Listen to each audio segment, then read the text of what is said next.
하겠습니다. 오늘 우리가 읽은 말씀은 아브라함의 믿음에 관한 정의가 오늘 8절에 나오죠. 여러 가지 아브라함의 믿음을 말할 수 있겠지만은 그러나 그냥 8절 그대로가 가장 근접한 믿음의 정의라고 생각이 됩니다. 믿음으로 아브라함은 부르심을 받았을 때에 순종하였다. 부르심을 받았을 때 순종하였다. 소명하였을 때 순종하였다. 부르심 앞에 즉각적으로 순종한 믿음. 그게 아브라함의 믿음인데 우리가 잘 아는 대로 아브라함의 믿음은 아벨의 믿음이나 에녹의 믿음이나 노아의 믿음과 비교될 만큼 대단한 믿음의 사람이었습니다. 지도가 면일동 같나? 안 왔습니다. 보시면 화살표가 있는 그 오른편이 갈대아 우르, 지금의 이라크 땅이라고 보시면 되겠습니다. 여기에서 바벨로니아, 갈대아 우르라고 하는 지역에서 살았는데, 그리고 문명의 발상지였죠. 그래서 아마 에덴 동산도 저기 어디쯤에 있었을 것이다. 이렇게 이제 학자들이 짐작을 하는 곳입니다. 그리고 세계에서 가장 중심이었던 그곳에 살았던 그런 아브라함이 어느 날 하나님의 부르심 앞에 순종해서 길을 떠났는데 하나님의 인도를 따라 가다가 더 이상 앞으로 가지 못하고 멈춘 곳이 지금 화살표 꺾이는 바로 저기 하란이죠. 굳이 말한다면 저기가 시리아 쪽 어디쯤이었을 것이다. 안디옥이나 그런 지역이었을 것이라고 보는 것이 마땅치 않을까 그렇게 생각이 됩니다. 여하튼 그 근방, 그래서 이스라엘 땅의 북쪽에 있는 지금의 시리아 지역에 정착을 해서 꽤 긴 시간 동안 살았던 것으로 우리가 기억합니다. 얼마나 살았는지는 알 수가 없어요. 그러다가 이제 우리가 읽었던 본문의 말씀이 벌어지는 그때가 바로 그 시리아에서 데라가 죽은 후, 아버지가 죽은 후 하나님의 다시 소명하여 부르신 부르심 앞에서 이제 길을 떠나서 화살표 끝점이 가나안 땅이죠. 그래서 가나안 땅까지 가게 되는 그의 여정을 우리가 지금 한눈에 보고 있습니다. 지도를 보는 효과를 잘 살려주시면 좋겠어요. 대부분의 저 지도 보이는 저 정도 안에 모든 성경의 역사가 펼쳐지고 있어서 지도를 이해하면 마음속에 성경 지리가 굉장히 많이 도움을 줄 수 있다. 그렇게 생각이 됩니다. 아브라함의 나이 58세, 75세에 지금 이제 가나안 땅으로 다시 출발해서 가는데 58세 때 일어난 사건을 여러분 짐작하시죠? 58세 때 어떤 일이 벌어졌을까? 그 58세 때에는 노아가 죽던 해입니다. 성경에 어디에 그런 게 있어요? 없어요. 그런데 성경을 자세히 연대를 이렇게 계산을 해보면 아주 쉽게 드러납니다. 그래서 노아가 그때까지만 해도 아브라함이 58세가 될 때까지 어쩌면 갈대아 우르에 같이 살았을 겁니다. 그러니까 여러분 한번 생각해 보세요. 노아가 홍수를 통해서 새롭게 인류를 시작시킨 하나님의 부름받은 믿음의 사람이었는데 그 사이에 어떤 큰 일이 있었습니까? 바벨탑 사건이 있었어요. 속수무책으로 노아가 그 믿음의 사람이, 그 의로운 사람이, 하나님과 동행했던 그 사람이 아무것도 할 수 없는 상황이 벌어졌어요. 그때 그 문화를 어찌해 볼 수가 없었어요. 아마 눈물 흘리면서 지켜만 보고 있었을 것입니다. 그런 시대에 그 같은 공간에 아브라함이 이제 태어나서 58세쯤 됐을 때 노아가 이제 연로하여 950세에 죽었죠. 그리고 그는 75세가 될 때까지 하란에 머물렀다가 하란에서 가나안 땅으로 이제 다시 엄청난 믿음의 여행을 하게 되었는데 바로 그 믿음의 여정을 보고 하나님이 아브라함은 믿음의 사람이다.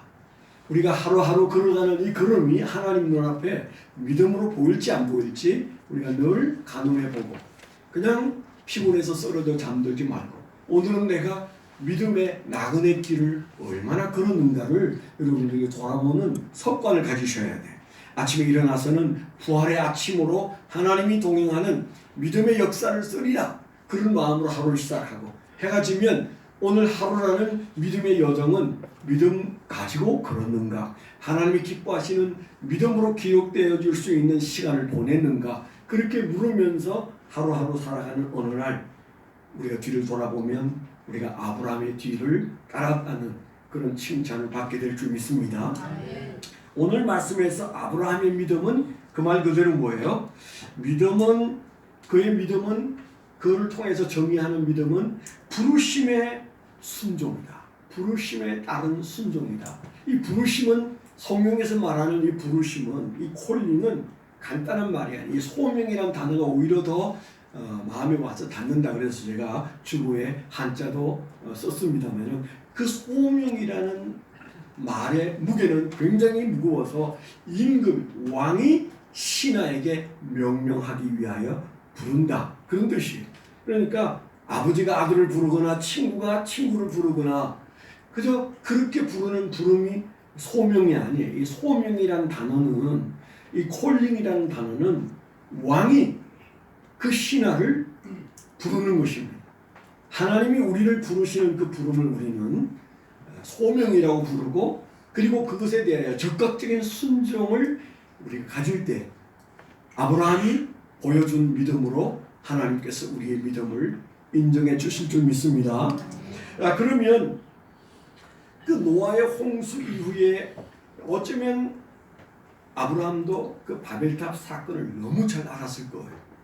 그리고 잠시 동안이지만 노아와 동시대를 살고 있고 같은 공간 갈대아 우르에 살고 우리가 교과서에서 배운 대로 말한다면 그 시대가 하무라비 왕이라는 사람이 갈대아 우르를 통치하고 바벨로니아를 통치하고 있을 때였습니다. 그런 완전히 하나님과 분리되어져 있는 그 사회 속에서 노아는 얼마나 힘겹게 살았으며 또 우리가 잘 아는 대로 아브라함도 전혀 신앙이 없었습니다. 그 아버지가 뭐 했다고 그랬어요? 우상을 만들어서 파는 그런 가공업을 하고 있었을 때 이 아들은 그 아버지 밑에서 그 아버지의 일을 도왔으니까 아니 그런 우상을 만들어 파는 가족이 하나님을 잘 믿었을 것이라는 짐작은 할 수가 없는 거죠. 그런 믿음 없는 그에게 하나님이 찾아오셔서 그를 소명하셨어요. 뜻밖에도 그는 하나님의 소명 앞에 예라고 순종했습니다. 믿음은 어렵지 않습니다. 믿음은 결코 우리에게 어려운 것을 요구하지 않습니다. 오늘 이 순간에도 여러분 스스로를 믿음 없다고 생각하는 이 순간에도 하나님이 말씀하시면 저는 예라고 대답하겠습니다. 바로 그 대답과 함께 우리의 인생이 바뀌게 될 줄 믿습니다. 네. 그때 아브라함이 그렇게 하나님의 부름을 받은 것을 우리는 콜링이다, 소명하셨다 그렇게 말하는데 그 아브라함의 반응을 믿음으로 본 이유는 두 가지. 그의 순종이 적극적인 순종이었고요. 그리고 그에게는 하나님이 명령하시는 뒤에는 보상이 있다는 사실을 그가 확실히 믿었어요. 이건 굉장히 중요합니다. 우리가 하나님이 명령하니까 따르겠습니다. 오래 못 가요. 하나님이니까 나한테 명령할 수 있고 나는 그 명령을 따라야지. 우리가 그런 생각, 그 점잖은 생각만 가지고는 우리는 하나님의 명령을 쫓아가기 어려워. 조금은 유치해야 해. 어떻게 해요? 적극 순종하되 하나님이 내게 명령하실 때는 찾아오셨을 때는 어마어마한 보상이 기다리고 있다. 어마어마한 축복이 기다리고 있다. 아멘? 이 믿음을 가져야 돼요. 저 같은 목사도 그런 말을 할 정도면 여러분 너무 고상하지 마세요. 저 그렇다. 하나님이 그렇게 하라면 하는 거지. 그거 오래 못 간다니까요. 내일이면 여러분 다 잊어버릴걸. 그래서 아브라함이 살았던 믿음의 궤적을 보면 그분은 아직 잘 모르지만 하나님이 그렇다면 그런 것이다. 그래서 하나님이 축복하시고 그는 걷고 그리고 그 축복이 그의 삶에서 나타나고 그 창세기에 보면 그러지 않았겠어요? 그러니까 그 창세기 12장에 보면 하나님께서 그를 다시 이렇게 세울 때 소명하실 때 가장 솔깃한 말은 뭐예요? 내가 너에게 복을 주는데 너를 저주하는 사람을 가만 안 두고 그리고 너에게 유익을 끼치는 자를 그들에게도 내가 복을 주겠다. 그러면서 하나님께서 자라손손이 복 받을 것을 약속하셨어요. 하나님 우리를 너무 잘 아시기 때문에 너가 그냥 따라오라면 따라오겠냐. 그래서 내가 너에게 말한다. 너는 정말 내가 말하는 대로 순종하면, 믿음을 가지고 따르면 너는 어마어마한 복을 받을 것이다. 그 말씀을 항상 주님이 하셨어요. 그리고 그는 그것을, 아직 그에게 그런 축복이 오지 않았지만은, 아니 복보다 먼저 흉년이 오고 고통이 왔었지만 그는 그 말씀을 점점 깊이 믿었고, 때가 되면 그때부터 하나님의 약속은 현실로 드러나기 시작했어요. 오늘 우리에게도 하나님께서는 내가 너에게 복을 주고 싶다. 유치하게 생각하지 마라. 너가 나의 말을 기울이면 내가 너에게 복을 줄 것이다. 주님께서 이런 약속을 우리에게 주시는 줄 믿습니다. 왠가 하면 사람은 하나님이 지금까지 하셨던 그 약속에 대해서 그렇게 진지하게 받아들이는 사람이 많지 않아요. 교회 안에서도 하나님의 말씀은 그냥 옳은 말이라고 생각하지만 내게 주신 약속이기 때문에 반드시 이루어진다고 믿는 믿음으로 기쁘게 예배를 드리고, 그리고 집으로 돌아갈 때는 받은 말씀이 너무 자랑스럽고, 그리고 요긴해서 그 말씀 때문에 웃음이 나고 발걸음이 가볍고, 그게 예배 드린 자의 모습이어야 되는데 대체로 그렇지 않습니다. 그래서 오늘 아브라함이 우리에게 보여주시는 그 믿음은 너무 단순하다. 하나님이 부르셨다. 그가 거기에 적극적으로 순종하고, 그리고 하나님의 축복을 믿었다. 이게 바로 아브라함의 믿음인데, 조금 구체적으로 들어가면 오늘 말씀의 근거에서 우리가 좀 생각해 보면요, 아브라함이 하나님의 소명 앞에 순종한 것을 좀 더 구체화시키면 세 가지 믿음으로 좀 나눌 수 있어요. 우리가 잘 아는 겁니다. 첫째는 떠난다는 말이에요. 그는 떠나는 믿음을 가졌어요. 그렇죠? 창세기 12장에 보면 분명히 하나님께서 떠나라고 말씀하셨을 때 그는 떠났어요.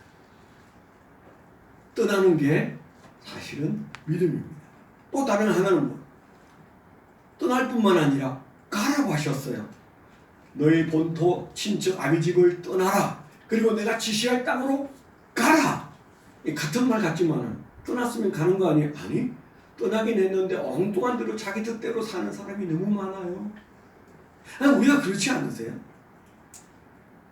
일부는 해결했어요. 떠난 거 맞아요. 제사 안 드리고 기도해요. 그런데 그 다음이 주님이 원하는 대로 가고 있느냐 이렇게 물으면 우리는 좀 애매할 때가 많아요. 그래서 주님께서 우리에게 보여주시는 아브라함의 믿음은 두 번째, 떠났을 뿐만 아니고 그는 갔다. 이게 믿음이에요. 그의 믿음이 가는 믿음이었습니다. 내가 지시할 땅으로 가라. 그랬을 때 그는 갈 바를 알지 못한 채 그는 뚜벅뚜벅 걸어갔다. 그렇게 말하고 있잖아요. 그게 믿음이다. 마음에 와서 닿는 말이잖아요. 세 번째는, 그가 우리에게 보여주는 세 번째 믿음은, 소명 앞에서 순종한 믿음은 드리는 믿음이었어요. 어쩌면 그것 때문에, 그 세 번째 때문에 그가 믿음의 아버지가 되고 믿음의 조상이 되고 믿음의 대부가 되었다고 말할 수도 있을 거예요. 그는 뭘 드렸어요? 아들을 드렸어요. 예수 안 믿는 사람들은 이 말 들으면 정말 예수쟁이들은 감당이 안 된다 그렇게 말하겠지만은, 그러나 분명히 성경에는 이삭을 바친 아브라함의 행위를 하나님은 믿음으로 확인해 주셨어요. 우리도 그 장면을 볼 때마다 아브라함은 정말 믿음의 사람이구나 그렇게 말합니다. 이 세 가지가 우리 마음속에 좀 박혀서 이번 한 주간 동안, 그가 하나님의 소명 앞에 적극적으로, 그리고 축복을 약속으로 붙잡고 그가 한 세 가지 믿음의 행위가 떠나고 가고 바치고. 아멘. 아멘. 한번 따라 하시죠. 떠나고 가고 바치더라. 떠나고 가고 바치더라. 다시 한 번 더 크게. 떠나고 가고 바치더라. 네. 목이 소리 안 되고 귀뚜라미 소리 안 된다는 지난 주에 말씀드렸죠. 네. 일주일 사이에 다시 잊어버린 것 같습니다. 자, 그래서 이 세 가지를 잠깐 좀 생각을 해보자. 첫째는 뭐야? 떠나라는 말씀. 그때 아브라함이든 지금 우리든 믿음에 있어서 제일 첫 단추는 정리하는 겁니다. 정리하는 겁니다. 저는 나쁜 버릇이 있어요. 정리를 잘 못해요. 제 아내는 정리의 끝판왕입니다. 그 손만 가면 얼마나 깨끗하게 정리를 잘 하는지. 딱 제가 원하는 것은 그냥 정리하고 조용했으면 좋겠는데 이걸 여태껏 정리를 못하냐. 저한테 이제 그걸 일깨워 주는 것 때문에 좀 힘들긴 하지만 그래도 고맙잖아요. 그래서 과거에는 제 아내가 정리하고 아무 말 안 했어요. 나이가 드니까 정리하고 다시 그걸 리뷰해. 정리는 이렇게 하는 거다. 왜 정리 안 하고 사냐. 그런데요, 사실은 신앙에 있어서 여러분 믿음이라는 다른 게 아니에요. 정리를 잘 하는 게 믿음이에요. 그 정리 잘 못하면 죽도 밥도 아니에요. 하나님 정말 정리의 끝판왕이셔요. 그래서 정리 잘하는 신앙을 원하셔서 아브라함에게 많이 당하고 많이 속았잖아요. 아담에게 속았고 그 뒤에 수많은 사람들에게 속았고 그리고 불과 얼마 전에는 주님이 그 바벨탑 사건으로 너무 상처를 많이 받으셨어요. 그래서 하나님께서 아브라함을 다시 세울 때에는 믿음의 조상으로 세울 때에는 그에게 요구한 첫 요구가 정리 좀 해라. 너 신앙 좀 정리 좀 해. 정리가 돼야 되는 거야. 섞여 있는 것은 내 체질이 아니야. 그게 하나님의 뜻이에요. 이걸 우리가 신학적으로 뭐라 해요? 혼합주의, 혼합주의. 하나님이 정말 싫어하는 것은 혼합주의입니다. 섞여 있는 겁니다. 불교도 좋고 기독교도 좋고 지금 우리 기독교에 많은 학자들은 그게 함몰되어 있어요. 혼합주의에. 그게 얼마나 멋스럽고 어른스럽고 도량이 있는 것이냐 이렇게 말합니다. 그렇지 않아요. 하나님은 그런 분이 아니세요. 하나님은 무엇이든 아주 분명하게 선과 속을 구별해 놔야 복을 주실 수 있는 분이세요. 그래서 우리 안에 나는 왜 복을 못 받고 살지? 그러면 지금 이 말씀 앞에 그냥 아멘 하세요. 그래서 내가 정리가 잘 안 되는 게 있나 보다. 이번 한 주간 동안 정리할 게 뭔지 하나님은 바라시는데 하나님의 복을 갖다 놓기에는 너무 복잡해. 우리의 삶이 너무 정리가 안 돼 있어요. 그래서 그 정리를 기대하셔서 주님께서 우리에게 정리를 기다리시느라고 복을 우리 문 앞에 쌓아놓고 못 주실 수도 있다는 사실을 믿게 되기를 축원합니다. 사실이에요. 그래서 아브라함에게 떠나라고 그랬어요. 어디를요? 갈대아 우르를 떠나라고 그랬어요. 그 갈대아 우르를 떠난다는 걸 상상해 보셨어요? 그 모든 것을 버린다는 것입니다. 내가 누리던 모든 것들, 문화에서부터 시작해서 가족 관계, 그리고 그가 누렸던 많은 물질들, 인간관계, 그게 떠나라는 말 속에는 모든 것들과의 단절을 의미합니다. 정말 제대로 정리하라. 그 말씀이 그때 아브라함에게 주신 말씀이라면 오늘 저와 여러분들에게 아직도 내 눈에는 보이는데 정리할 것이 있다. 그렇게 말씀하시는 거라면 이번 한 주간 동안 정리의 한 주간이 되시기를 축원합니다. 포기할 것 포기해야 돼요.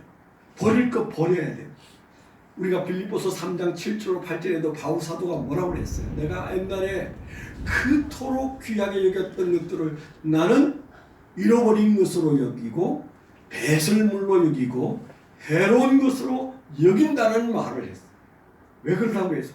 내가 달리려면, 내가 믿음의 경주를 하려면, 내가 신앙의 표대를 바라보고 부름의 상을 쫓아가기 위해서는 그것들을 그렇게 여기기 전에는 내가 제대로 달릴 수 없기 때문에 잃어버린 것으로 여기고 해로운 것으로 여기고 심지어는 어떤 마음까지 배설물로 여기게 되었다. 그 다음에 뛰게 되더라. 그런 얘기와 같은 얘기입니다. 그래서 우리가 떠나야 믿음다운 믿음이 일어날 수 있다는 사실을 우리가 붙들고 아브라함에게 하셨던 말씀이 내게는 어떻게 적용될지 돌아보게 되시기를 축원합니다. 두 번째는 떠날 뿐만 아니고 가라고 하셨어요. 가라고 하셨어요. 우리는 가라는 명령에 대해서 생각하면 제일 먼저 생각나는 것이 마태복음 28장 18절 20절입니다. 너희는 가서 모든 족속으로 제자를 삼으라 말씀하셨을 때 그때 주님께서 그 앞에도 복을 준비해 놓으시고 20절 그 뒤에도 복을 준비하셨어요. 하늘과 땅의 모든 권세를 내게 주셨는데 내가 너를 위해서 쓰고 싶다. 그러니 너는 가라. 그렇게 말씀하셨잖아요. 그리고 또 맨 끝에 세상 끝날까지 너희와 항상 함께 하겠다. 하나님이 준비한 복 중에 떠날 때 주실 복이 있고 갈 때 주실 복이 있으세요. 아멘? 네. 이쪽은 좀 복에 대한 관심이 있는 것 같은데 네, 성가대예요. 근데 이쪽은 조금 뭐 관심이 없는지 아멘 소리가 귀뚜라미 소리입니다. 조금 크게 그래야 하나님이 놀라서 다시 복을 우리에게 주시려고 준비하시지 않겠어요. 다시 한번 강조하면 하나님이 우리에게 준비한 복은 아까워서 못 주는 게 아닙니다. 떠날 때 주려고 준비한 복이 아직도 우리 문 앞에 있을 수 있어요. 두 번째로 우리가 하나님이 명령하셔서 가야 할 곳을 갈 때, 지시할 땅으로 갈 때, 갈 바를 알지 못하지만 우리가 출발했을 때 그때 하나님께서 주시려고 하는 복들이 우리에게 있는 줄 믿습니다. 그 복도 누려야 되잖아요. 아브라함은 그걸 알았다고. 그가 믿음의 경지가 아주 야투막했지만 여러분 생각해 보세요. 아브라함이 우리보다도 성경을 많이 알았을까요? 그가 가지고 있는 지식이 일천했을 텐데 그냥 어느 날 우상 팔아먹고 사는 그에게 주님께서 나타나셔서 콜링하셨던 것이 시작이었는데 그는 하나님에 대한 확신만큼은 분명했어. 가라고 하면 가는 거야. 복을 주신다면 주실 거야. 그래서 그가 가지 않았겠습니까? 물론 그의 생각대로는 잘 안 되어서 그가 좀 혼란스러워서 에집트까지 내려가서 아내도 뺏길 뻔한 일도 있었지만 남자다운 용기로 그가 벗어난 게 아니고 하나님이 불쌍해서 아내를 구해준 좀 창피한 남성이긴 합니다. 저는 제 아내를 팔아먹은 적이 없어요. 그 비싼 생각을 해본 적도 없어요. 근데 어떻게 믿음의 사람이 그 아내를 그것도 두 번씩이나 빌끗하면 그냥 아내 보고 해결하라고 그러고 도망갔어요. 그럴 때마다 하나님께서 그의 문제를 해결해 주신 이유는 그가 그래도 갔으니까. 아멘? 아멘. 그가 가고 있으니까. 그리고 가려고 하니까 하나님은 그에 대해서 사랑을 놓칠 수 없고 그에게 준비한 복을 흘려보낼 수밖에 없었어요. 그래서 그가 움직일 때마다 한 것도 없이 복을 누렸다고 성경이 되잖아요. 이집트에서 올라올 때 어마어마한 부를 누렸습니다. 엄청난 부를 가도 좀 부끄러웠을 거라고 생각합니다. 아내 덕분에 아내도 다시 찾고 그 바로왕이 준 선물이 바리바리 아마 수레로 어마어마하게 많이 그에게 있어서 어쩌면 그의 부가 저 갈대아 우르를 떠날 때의 부의 몇 배의 부는 이집트에서 올라올 때인데 하나님은 그래도 네가 저 하란에서 가지 않았냐. 너가 갔기 때문에 내가 너를 보호하고 너에게 복을 준다. 그 복 누리게 되기를 축원합니다. 우리가 그 복 받아야 간증이 가능해요. 제가 미사체플 여러분을 보면 조금 땀나는 게 부자가 없다는 사실이에요. 옆에 부자 있나 한번 보세요. 부자 있나? 없어요. 빌딩 가진 사람이 하나도 없어요. 네. 괜찮아요. 그러니까 여기 왔죠. 그러니까 우리가 여기에서 하나님을 높이죠. 여기서부터 출발하는 겁니다. 그러나 우리가 죽을 때까지 그렇게 살다 가려나 보다. 그건 믿음은 아닌 것 같아요. 그래서 우리 마음속에 주실지 안 주실지 무엇을 주실지는 몰라도 가져야 될 것은 떠날 때 복 주시고 갈 때 복 주시고 다칠 때 복 주시는 하나님을 믿게 되기를 축원합니다. 아멘. 그들이 갔어요. 그 일행이 떠나서 갈대아 우르를 떠나고 하란을 떠나고 가나안 땅에 들어가고 이집트에서 다시 그들이 가나안 땅으로 가는 이 가는 것이 믿음이에요. 그게 신앙입니다. 그들이 그렇게 하셨을 때 하나님께서 그들의 신앙을 믿음이다 그렇게 보셨던 것을 우리 마음속에 품으셔요. 토상에 더러 흉년도 있고 예기치 못한 일들이 기다렸지만 그건 그냥 기독거리에 지나지 않았습니다. 더 확실히 주시는 하나님의 기독거리다. 이렇게 믿게 되기를 축원합니다. 아멘. 그래서 우리가 그 뒤에 보면 아브라함이 가졌던 신앙 중에 대표적인 신앙 몇 가지가 있는데 그 중에 하나가 뭐예요? 그는 장막 생활을 하면서 나는 영적인 나그네다. 나그네 신앙을 가졌어요. 베드로 사도도 그 신앙을 굉장히 좋게 여겼다고 기록되어 있지 않습니까? 이 신앙의 표본이 되는 아브라함은 신앙은 주님이 천국으로 부르실 때까지 가고 가는 것이다. 신앙은 가는 것이다. 그래서 나그네의 정신을 가지고 예수를 믿었어요. 그 나그네가 진정한 복을 누릴 때는 주님이 불러 그 앞에 앉힐 때까지 우리는 이 시련의 걸음이 끝나지는 않을 거예요. 그러나 궁극적으로 복을 누리는 그날이 되기까지 우리는 나그네의 도상에서도 하나님이 그때그때 아브라함이 복을 받은 것처럼 우리에게도 복을 주실 줄 믿습니다. 세 번째인데요. 세 번째 우리가 주목해야 할 그의 믿음은 드리는 신앙. 우리가 잘 아는 대로 그는 아들을 드리는 사건이 있었습니다. 또 하나님이 가장 아브라함의 생애에 비상식적인 때였잖아요. 그 아브라함이 만나는 하나님은 처음부터 좀 상식적으로 안 맞았을 거예요. 아니 이 좋은 갈대아 우르에서 생활의 기반을 다 내려놓고 어떻게 여기를 떠나라고 하지? 이것도 말이 안 됐고 좀 뭔가 설명이 있어야 되는 갈 바를 알지 못했다고 그래요. 설명 없었습니다. 복만 약속했어요. 그 설명 없는 길을 걸으면서 성경에 갈 바를 알지 못하고 그가 갔다고 했습니다. 떠날 때도 이해가 안 됐고 갈 때도 이해가 안 됐어요. 그런데 세 번째 믿음은 뭐예요? 아들을 바치라고 하셨잖아요. 그거는 폭발할 정도였을 겁니다. 아마 우리에게 아들을 바치거나 딸을 바치라고 했으면 내일 아무도 여기에 없을 거예요. 저부터도 솔직히 하나님이 그런 말씀 안 해주기를 제가 늘 기도하며 사는 부끄러운 얘기인데 이제 지나갔으니까 하는 얘기인데 아이들이 자랄 때 하나님께서 제 아들들을 데려가시면 저 목사 못합니다.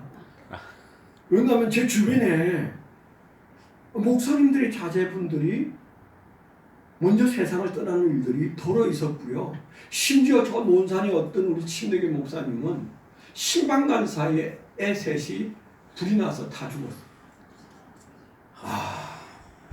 근데 그분은 여전히 목회를 잘 하시더라. 제가 만나보지 못했지만 그냥 그 기사만 보고 눈물이 주룩주룩 났는데 겁이 안 나겠어요? 네? 그래서 저는 신방을 잘 안 다녔습니다. 신방간 사이에 무슨 일이 일어났다고. 다행히 그 아이들이 자라서 장가 가고 자식 낳고 잘 삽니다만은 여전히 우리는 그런 일 감당할 수 있을까? 그런 마음이 드는데 아브라함이 하나밖에 없는 그것도 얼마나 어렵게 낳은 자식을 하나님이 그것도 제사로 바치라고 했으니 그냥 오늘 나갔다 오니까 아이가 죽었더라 이 정도가 아니에요. 그 아이를 데리고 3일 길을 가서 양을 잡듯이 소를 잡듯이 그 아이를 각을 떠서 하나님 앞에서 불에 태워서 죽이는 제사를 드리라고 하는 하나님 같지 않은 하나님의 음성을 듣고 아마 저 같으면 보기고 뭐고 다 무너졌을 거예요. 내가 지금까지 속고 여기까지 왔구나. 됐습니다. 더 이상 하나님과 같이 가고 싶지 않습니다. 아마 그러지 않았을까. 그런 두려움이 있어요. 믿음의 분량대로 하나님이 하시긴 하십니다. 너무 걱정하지 마세요. 아무에게나 다 주시는 거 하라는 거 아니에요. 저 같은 인간도 대먹기를 그 정도의 믿음이니까 하나님께서 그 비싼 것도 요구하지는 않았습니다. 지금까지는. 근데 아브라함에게 아들을 바치라고 말씀하신 이게 그가 우리에게 보여주시는 믿음이고 하나님이 우리에게 보여주시는 내 사랑하는 종, 내 벗 아브라함이 그런 믿음으로 나를 높였느니라. 나를 영광 돌렸느니라. 그걸 우리에게 지금 하나님이 과시하고 있잖아요. 하나님이 지금 아주 기분이 좋아 보이는 그런 느낌을 여러분 주지 않으세요? 그래서 우리가 성경에 보면 야고보서 2장 19절로 24절에 보면 이런 말씀이 나와요. 내가 하나님은 한 분이신 줄을 믿느냐 잘 하는도다. 귀신들도 믿고 떠느니라. 아 허탄한 사람아, 행함이 없는 믿음이 헛것인 줄을 알고자 하느냐. 우리 조상 아브라함이 그 아들 이삭을 제단에 바칠 때에 행함으로 의롭다 함을 받은 것이 아니냐. 내가 보거니와 믿음이 그의 행함과 함께 일하고 행함으로 믿음이 온전하게 되었느니라. 이에 성경에 이른바 아브라함이 하나님을 믿으니 이것을 의로 여기셨다는 말씀이 이루어졌고 그는 하나님의 벗이라 칭함을 받았나니 이로 보건대 사람이 행함으로 의롭다 하심을 받고 믿음으로만 아니니라. 입술로 나불거리는 믿음 그거 안 된다고 말하는 야고보 사도가 하는 말이, 그가 행함으로 그 믿음을 증명한 것이 아들 이삭을 제물로 바치는 것이었는데 그 일이 있은 다음에 하나님이 그를 벗이라 칭했다 그렇게 말했어요. 아멘. 하나님이 얼마나 감격하고 기뻤으면 그의 믿음을 보고 아브라함아 너는 내 벗이다 그렇게 말씀하셨을까. 너는 내 친구다 그렇게 말씀하셨을까요? 이번 한 주간 동안 주님이 우리를 향하여 벗이라 칭하는 은혜를 누리게 되기를 축원합니다. 아멘. 그랬으면 좋지 않겠어요? 너는 내 친구다. 너는 내게 특별한 존재다. 우리가 하나님으로부터 이런 말을 듣기를 원한다면 적어도 우리 안에 드릴 믿음이 있어요.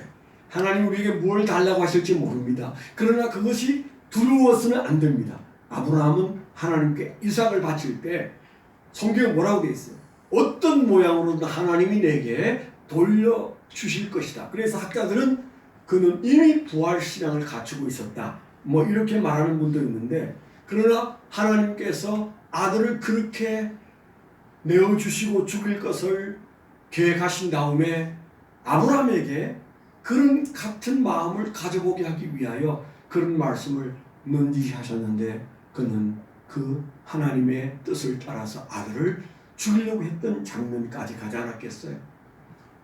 하나님이 괜히 시험한 건 아닙니다. 분명히 시험한 건 맞아요. 그런데 그 시험의 의미는 내가 내 아들을 그렇게 죽일 건데, 내가 내 아들을 그렇게 죄인들을 위해서 내어줄 건데, 그 마음을 너도 이해하면 너는 내 벗이야. 마음을 서로 나눌 수 있는 사이가 벗이잖아요.